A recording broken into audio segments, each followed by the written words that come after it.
Hello friends, मैं दीपक Kushwaha class 9th के math पहला चैप्टर जो हम लोग पढ़ रहे हैं नंबर सिस्टम। इसमें हम लोगों ने पिछले लेक्चर में पढ़ लिया था कि 1.1 में जो हम लोगों ने पढ़ा था कि प्राकृतिक संख्याओं के बारे में पढ़ लिया था, पूर्ण संख्या क्या होती हैं वो जान लिए थे। उसके बाद हम लोगों ने परिमेय संख्याओं को जान लिया था, पूर्णांकों के बारे में भी हम लोगों ने डिस्कस कर लिया था और सबको हम लोगों ने एकदम केयरफुली और क्लियरली हम लोगों ने समझ लिया था। इसके बाद देखिए हम लोगों ने उसमें परिमेय संख्या को भी पढ़ लिया था, ठीक है। तो 1.1 में केवल परिमेय संख्याओं तक ही सीमित था, ठीक है। इसके बाद हम लोग क्या पढ़ने जा रहे हैं, हम लोग पढ़ने चल रहे हैं अपरिमेय संख्याओं के बारे में, ठीक है। वो जो आपका 1.2 जो है इसमें अपरिमेय संख्याओं के बारे में पढ़ना है और वास्तविक संख्याएं क्या होती है इसके बारे में हमें जानना है, ठीक है। तो हम लोग सबसे पहले इसमें जानेंगे कि अपरिमेय संख्याएं क्या होती हैं, ठीक है। अपरिमेय संख्याएं क्या होती हैं, तो देखिए अपरिमेय संख्याएं जो होती हैं, इस अपरिमेय संख्याओं का जो पता लगाया था वो सबसे पहले पाइथागोरस के कुछ अनुयायी थे, उन लोगों ने जो है कि अपरिमेय संख्याओं का पता लगाया था, ठीक है। जैसे देखिए कि जब वास्तविक संख्या रेखा जो संख्या रेखा होती है उस पर परिमेय संख्याओं को भी रिप्रेजेंट किया जाता है, दर्शाया जाता है। मतलब कि जैसे आप देख लीजिए कि जो वास्तविक संख्या रेखा थी, इस तरीके से संख्या रेखा थी, इस संख्या रेखा पर जो आपके प्राकृतिक संख्याएं भी आती हैं, ये सभी क्या है, प्राकृतिक संख्याएं आती हैं, ठीक है। सभी प्राकृतिक संख्याएं आती हैं और इधर जो होता है नेगेटिव नंबर यानी कि पूर्णांक भी आते हैं। और इसी पे देखिए हम लोगों ने क्या कहा था कि दो पूर्णांकों के बीच में कई सारी परिमेय संख्याएं आती हैं। कैसी आती हैं? कई सारी, मतलब अनंत परिमेय संख्याएं हो सकती हैं। और हम लोगों ने क्या किया था, परिमेय संख्या को भी निकाल करके देखा था कि दो संख्याओं के बीच में, मतलब दो पूर्णांकों या दो परिमेय संख्याओं के बीच में बहुत सारी परिमेय संख्याएं होती हैं, बहुत सारी परिमेय संख्याएं होती हैं। जैसे हम लोग 1 और 2 के बीच में भी निकाला था कि बहुत सारी परिमेय संख्याएं निकाली थी, हम लोगों ने 5-6 निकाला भी था, ठीक है। इस तरीके से परिमेय संख्या है, ठीक है। तो परिमेय संख्याओं के बाद बात आता है कि अपरिमेय संख्याएं क्या होती हैं, ठीक है। उन लोगों ने जो पाइथागोरस के अनुयायी थे उन लोगों ने अपरिमेय संख्याओं के बारे में भी बताया था, ठीक है। तो हम क्या करते हैं, अपरिमेय संख्या पढ़ लेते हैं कि अपरिमेय संख्या क्या होती है।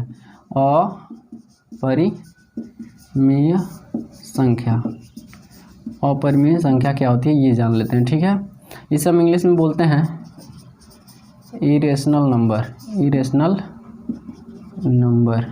क्या बोलते हैं? इरेशनल नंबर बोलते हैं, ठीक है। अब देखिए इरेशनल नंबर्स क्या होते हैं, पहले हम ये जान लेते हैं कि इरेशनल नंबर। देखिए हम लोगों ने परिमेय संख्या का जो डिफिनीशन पढ़ा था, परिमेय संख्या क्या होता है, तो परिमेय संख्याओं में हम लोगों ने ये पढ़ा था कि जो संख्या P/Q के रूप में लिखी जाए, किस रूप में लिखी जाए, P/Q के रूप में लिखी जाए, और उसमें जो है Q जो है वो 0 नहीं होना चाहिए, तो क्या होता है, वो परिमेय संख्या होता है, ठीक है। वो क्या होता है? परिमेय संख्या होता है। तो आज हम जानते हैं कि अपरिमेय संख्या क्या होती है। तो देखिए अपरिमेय संख्या का भी सिंपल डिफिनीशन है कि वो संख्याएं, ऐसी संख्याएं, लिख लेते हैं कि ऐसी संख्याएं जो P/Q के रूप में न लिखी जा सके, ठीक है, P/Q के रूप में न लिखी जा सके तथा Q = not 0 हो, तो वे संख्याएं क्या कहलाती हैं? अपरिमेय संख्या कहलाती हैं। वे संख्याएं अपरिमेय संख्या कहलाती हैं, अपरिमेय संख्या कहलाती हैं, ठीक है। अपरिमेय संख्याएं कहलाती हैं। जैसे एग्जाम्पल के थ्रू हम देख लेते हैं। एग्जाम्पल में जैसे मान लीजिए कि √2 है, √3 है, √5 है, √11 है, √15 है, ऐसे। और देखिए पाई भी क्या है, एक अपरिमेय संख्या है। पाई भी क्या है? इरेशनल नंबर है, अपरिमेय संख्या है। पाई भी क्या है? एक अपरिमेय संख्या है। पाई की जो आंकिक मान होता है वो होता है 22/7, जिसका दशमलव प्रसार जो होता है वो हम दशमलव प्रसार के बारे में अगले वीडियो में पढ़ेंगे, मतलब 1.3 में पढ़ेंगे। फिलहाल ये देखिए कि अपरिमेय संख्या क्या होती है। अपरिमेय संख्या वैसी संख्या होती है जो P/Q के रूप में न लिखी जा सके, और उसमें भी Q देखिए P/Q के रूप में नहीं लिखे हैं हम इसको, किसी को भी हमने P/Q के रूप में नहीं लिखा है, लेकिन इसमें भी जो हर होता है वो 0 नहीं होता है, उसे हम कहते हैं क्या? अपरिमेय संख्या। उसे हम क्या कहते हैं? अपरिमेय संख्या कहते हैं, ठीक है। अपरिमेय संख्या जानने के बाद देखिए क्या होता है, हम जानते हैं कि वास्तविक संख्याएं क्या होती हैं। अपरिमेय संख्या के बाद हम क्या जानते हैं, वास्तविक संख्याएं क्या होती है। वास्तविक संख्याओं को पढ़ लेते हैं। देखिए वास्तविक संख्या क्या होती है, हम लिख लेते हैं पहले वास्तविक संख्याएं। क्या लिखते हैं हम, वास्तविक संख्या। इसे हम इंग्लिश में बोलते हैं रियल नंबर। क्या बोलते हैं, रियल नंबर। वास्तविक संख्याओं को इंग्लिश में हम क्या बोलते हैं, रियल नंबर बोलते हैं। देखिए जब हम क्या करते हैं, हम लोगों ने पहले परिमेय संख्या पढ़ लिया था, उसके बाद हम लोगों ने पढ़ा क्या, अपरिमेय संख्या। ठीक है, तो जब हम क्या करते हैं, ऐसे लिख देते हैं कि सभी, क्या लिखते हैं, सभी परिमेय संख्या, सभी परिमेय संख्याओं तथा सभी अपरिमेय संख्याओं के संग्रह को वास्तविक संख्याएं कहते हैं।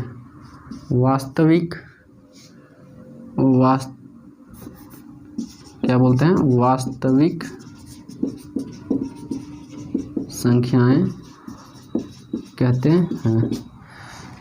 सभी परिमेय संख्याओं तथा सभी अपरिमेय संख्याओं के कलेक्शन को, संग्रह को हम क्या बोलते हैं, वास्तविक संख्याएं कहते हैं। ठीक है, जैसे इस वास्तविक संख्याओं में देखिए क्या आ जाएगा, वास्तविक संख्याओं में सभी आपके परिमेय संख्या आ जाएंगे और सभी अपरिमेय संख्या आ जाएंगी। ठीक है, मतलब ये कहा जाए कि कोई भी अपरिमेय संख्या है या कोई भी परिमेय संख्या है वो वास्तविक संख्याओं के अंदर आएंगी। मतलब देखिए परिमेय संख्याएं और अपरिमेय संख्याएं सभी जो होती हैं वो वास्तविक संख्याएं होती हैं। ठीक है, वास्तविक संख्याएं होती हैं। ठीक है, चलिए इसके बाद हम लोग अब देखिए अपरिमेय संख्या क्लियर कर लिए, वास्तविक संख्याएं क्लियर कर ले कि वास्तविक संख्याएं हम किसे कहते हैं, इसे आर से रिप्रेजेंट करते हैं। देखिए इसे हम आर से रिप्रेजेंट करते हैं। एक सेट होता है जिसमें क्या होता है, इस सेट के अंदर अपरिमेय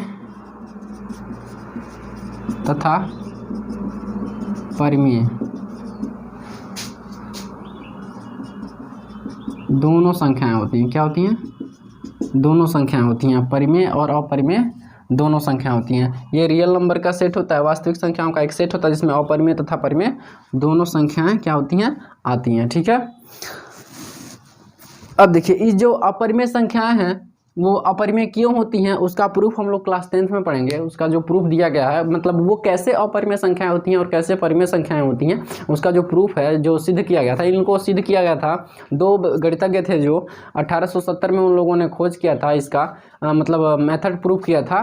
कैंटर नाम था एक का और एक का नाम था आपका डेडिकेंट नाम था। उन दोनों लोगों ने, कैंटर था, डेडिकेंट, दो गणितज्ञ थे जो जर्मनी के थे। उन लोगों ने इसका प्रूफ दिया था, सिद्ध करके दिखाया था कि ये संख्याएं क्या होती हैं, अपरिमेय संख्याएं होती हैं, जिसे हम क्लास 10th में पढ़ेंगे। फिलहाल हम लोग अपरिमेय संख्या के बारे में जान गए और वास्तविक संख्या। अब देखिए जो आपका 1.2 जो चैप्टर है, मतलब 1.2 एक्सरसाइज है, इसके अंदर हमें क्या देखना है, हमें पढ़ना है कि जो अपरिमेय संख्याएं होती हैं वो वास्तविक संख्या पर कैसे रिप्रेजेंट की जाती हैं। ठीक है, कहाँ पे उनका, जैसे मान लीजिए ये नंबर लाइन है, इस नंबर लाइन में क्या होता है कि इसमें देखिए अपरिमेय, ये सभी क्या है, पूर्णांक हैं और सभी प्राकृतिक संख्याएं, और इन सबको हम क्या बोलते हैं, पूर्णांक बोलते हैं। देखिए इसका नंबर लाइन पे 1 का स्थान यहाँ है, 2 का स्थान यहाँ है, 3 का स्थान यहाँ है, 4 का स्थान यहाँ है, 5 का स्थान यहाँ है।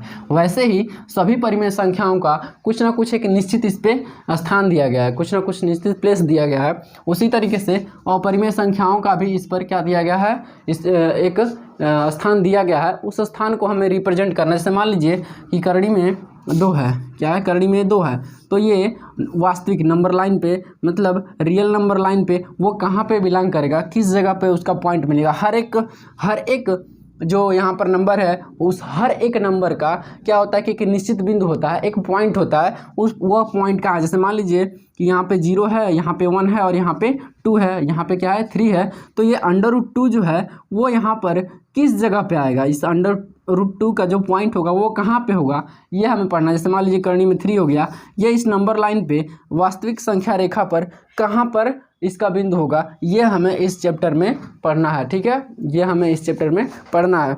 तो इस चैप्टर को हम 1.2 को हम पढ़ते हैं। अभी फिलहाल हमारा स्टेटमेंट है वो कह रहा है कि संख्या रेखा का प्रत्येक बिंदु √2 के m फॉर्म का होता है, √m के फॉर्म का होता है। संख्या रेखा का जो प्रत्येक बिंदु होता है वो √m के फॉर्म का होता है, और जो कि m क्या है, प्राकृतिक संख्या है। m क्या है, प्राकृतिक संख्या है। ध्यान से समझिएगा इसको जरा सा, ठीक है। देखिएगा, संख्या रेखा का प्रत्येक जो बिंदु होता है वो √m के फॉर्म का होता है, और जहाँ m क्या है, एक प्राकृतिक संख्या है। तो प्राकृतिक संख्याएं क्या होती हैं, देखिए m बराबर हम लिख लेते हैं, यहाँ पर m से रिप्रेजेंट किया है, तो m बराबर हम लिख लेते हैं 1 2 3 4 5 6। देखिए ये सभी क्या है, प्राकृतिक संख्या हैं, ये सभी क्या हैं, प्राकृतिक संख्या हैं। और √m जो है किसी संख्या रेखा पर, जैसे मान लीजिए इस संख्या रेखा पर इस तरीके से, यहाँ पे 0 है और यहाँ पे 1 है और यहाँ पे क्या है, 2 है, तो ये √2 √1 मान के चलते हैं। इस तरीके से क्या है, ये संख्याएं इस तरीके से लिखी गई हैं। तो √m जो संख्या रेखा का प्रत्येक जो बिंदु है वो √m के तरीके का है, जहाँ पर m क्या है, प्राकृतिक संख्या है। तो ध्यान से समझिएगा इसे कि देखिए अब देखिए संख्या रेखा का प्रत्येक बिंदु, इसके साथ में कई सारे और भी पॉइंट्स आएंगे। तो देखिए सभी बिंदु √m के फॉर्म का होगा कि नहीं होगा, जरा देखते हैं। √1 लिखेंगे तो इसको तो हम 1 लिख सकते हैं, लेकिन √2 है तो ये √2 ही होगा, इसे हम प्राकृतिक संख्या के रूप में नहीं लिख सकते हैं। √, मान लीजिए यहाँ पर क्या हो गया, 3 हो गया, तो √3 को भी हम √3 लिखेंगे, क्योंकि इसका मान जो होता है वो पॉइंट में आता है, ठीक है। इसका मान वैल्यू जो होता है वो क्या होता है, पॉइंट में आता है। इसी तरीके से अगर हम √4 लिखें तो √4 को हम क्या लिख सकते हैं, 2 लिख सकते हैं। तो ये तो प्राकृतिक नंबर हो जाएगा, लेकिन प्राकृतिक संख्या हो जाएगी। लेकिन क्या हो रहा है कि सभी जो इस पर संख्या रेखा पर सभी जो बिंदु हैं वो m प्राकृतिक संख्या है, और सबको अगर √ में लिखें तो सभी संख्याएं जो होंगी वो √, की प्राकृतिक संख्याओं के रूप में नहीं आ पाएंगी। क्या आ पाएंगी, प्राकृतिक संख्याओं के रूप में नहीं आ पाएंगी। जैसे √2 है तो ये हमेशा क्या रहेगा, 1.1 के फॉर्म में, 1.014 के फॉर्म में आएगा, ठीक है। 1.014 इसका वैल्यू होता है, तो इस तरीके से आएगा। तो ये तो आपका नेचुरल नंबर नहीं होगा। देखिए नेचुरल नंबर्स में क्या होता है कि 1 2 3 4 5 6 ऐसे आते हैं, ठीक है। इसमें पॉइंट का कोई भी नंबर नहीं आता है। लेकिन यहाँ पर क्या है, √2 को लिखेंगे तो वो पॉइंट में वैल्यू देगा, √3 को लिखेंगे तो पॉइंट में वैल्यू देगा, और √5 को लिखेंगे तो वो भी क्या करेगा, पॉइंट में नंबर देगा। इसलिए ये कथन क्या हो जाएगा, आपका असत्य हो जाएगा। मतलब कि वास्तविक संख्या रेखा पर जो है सभी संख्याएं √m के फॉर्म में नहीं लिखी जा सकती हैं, ठीक है। जहाँ पर m एक प्राकृतिक संख्या हो, √m के फॉर्म में लिखी जा सकती हैं, लेकिन जहाँ वो प्राकृतिक संख्याएं नहीं होंगी, ये कंडीशन आपका। तो ये कथन क्या हो जाएगा, असत्य हो जाएगा। अब हम चलते हैं इसके तीसरे स्टेटमेंट की ओर और देखते हैं तीसरा स्टेटमेंट हमारा क्या कह रहा है, ठीक है। तीसरे स्टेटमेंट को देखते हैं। बोल रहा है कि प्रत्येक वास्तविक संख्याएं क्या अपरिमेय हो सकती हैं, प्रत्येक वास्तविक संख्या क्या अपरिमेय संख्या हो सकती है। तीसरा जो है हमारा स्टेटमेंट वो कह रहा है, तीसरा स्टेटमेंट हमारा कह रहा है कि प्रत्येक वास्तविक संख्या क्या अपरिमेय संख्या हो सकती है। देख लेते हैं, प्रत्येक, यहाँ हमने लिखा प्रत्येक वास्तविक संख्या, प्रत्येक वास्तविक संख्या। अब देखिए ध्यान से समझिएगा इसे, प्रत्येक वास्तविक संख्या कहा है, क्या कहा है, प्रत्येक वास्तविक संख्या। प्रत्येक वास्तविक संख्या में देखिए, प्रत्येक वास्तविक संख्या में आपका रियल नंबर्स में देखिए परिमेय भी आता है, क्या आता है, परिमेय भी आता है और अपरिमेय भी आता है, अपरिमेय भी आता है। दोनों तरह की संख्याएं आती हैं, परिमेय संख्या हो गया और ये क्या अपरिमेय संख्या हो गया। तो ध्यान से समझिएगा, बोला कि प्रत्येक वास्तविक संख्या अपरिमेय संख्या हो सकता है क्या। देखिए जरा यहाँ पर देखिएगा, ये भी वास्तविक संख्या है, ये 7/2 भी वास्तविक संख्या है और करनी में 2 भी वास्तविक संख्या है, करनी में 3 भी जो है वास्तविक संख्या है, ठीक है। अब देखिए यहाँ पे 9/7 लिखा है, ये भी क्या है आपका वास्तविक संख्या है। तो ध्यान समझिएगा, प्रत्येक वास्तविक संख्या अपरिमेय संख्या होती है, ये आपका स्टेटमेंट है, ये बोल रहा है।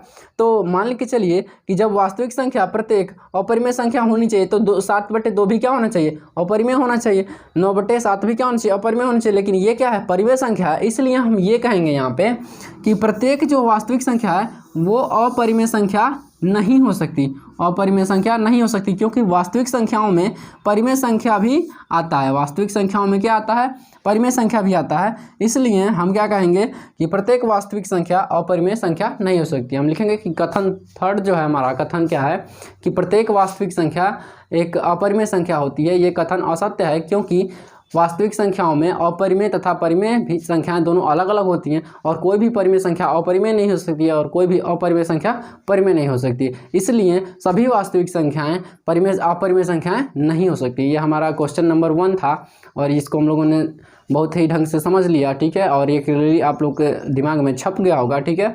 और ध्यान से इसे केयरफुली सपोर्ट कीजिएगा हमारे चैनल को, और समझ में आए तो क्या करिएगा, लाइक शेयर सब्सक्राइब कीजिएगा, ठीक है।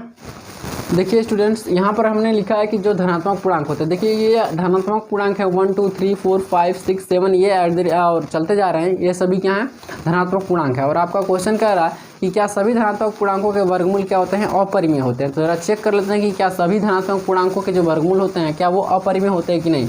तो देखिए ये जो 1 है इसका हमने वर्गमूल किया, 1 का वर्गमूल किया तो वो क्या आ रहा है, 1 आ रहा है, जो कि परिमेय संख्या है। यहाँ देखिए √2 का जो हमने वर्गमूल किया वो क्या आ रहा है, √2 आ रहा है, ये एक अपरिमेय संख्या है।